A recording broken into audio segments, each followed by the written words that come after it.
Hi friends, మన రేవంత్ రెడ్డి గారు ముఖ్యమంత్రి గారు. సో మనకు కాంగ్రెస్ గవర్నమెంట్ 10 సంవత్సరాల తర్వాత కాంగ్రెస్ గవర్నమెంట్ వచ్చింది.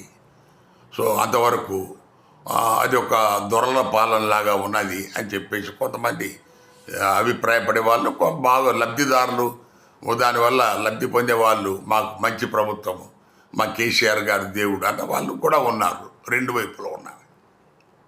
సో ఇప్పుడు ఈ రేవంత్ రెడ్డి గారు వచ్చిన తర్వాత చాలా మంచి పనులు చేస్తున్నారు, బాగానే ఉంది.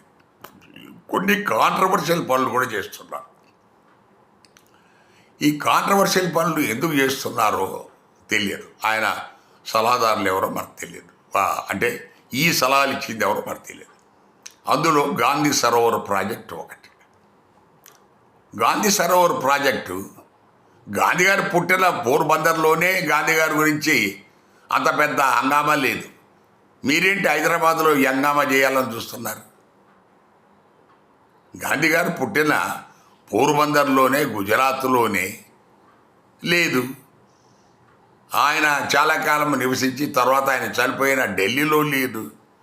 మీరు హైదరాబాదులో ఏదో ఆయన చాలా కాలం ఉన్నట్టుగా, తర్వాత ఆయన రెండోది సేవగ్రామ్ కానీ ఇతర ప్లేసెస్లో ఎక్కడ అంత పెద్ద హంగామా లేదు. మీరు ఈ తెలంగాణలో హైదరాబాదులో ఏదో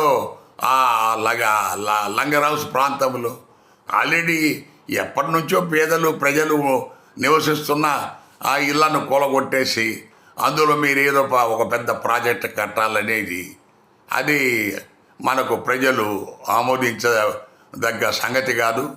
అందువల్ల దాన్ని మీరు పునఃపరిశీలించి మీరు ప్రజల ఆస్తులకు డ్యామేజ్ జరగకుండా మీరు సరైన నిర్ణయం తీసుకుంటే, మీరు మనకు ఒక మంచి పని చేసిన అందులో ఇలాంటి కొన్ని పనుల వల్ల మీరు మిమ్మల్ని ప్రజలు ద్వేషించే స్థాయికి మీరు తీసుకొచ్చుకోవద్దు అనేది విజ్ఞప్తి. ఎందుకంటే ఈ ఖమ్మం దగ్గర మన భూదాన భూమిలో వాళ్ళని లేపేయటము అది కూడా మనకి ఏంటంటే అది భూదాన భూమి అనేది వినోబా భావే గారి భిక్ష.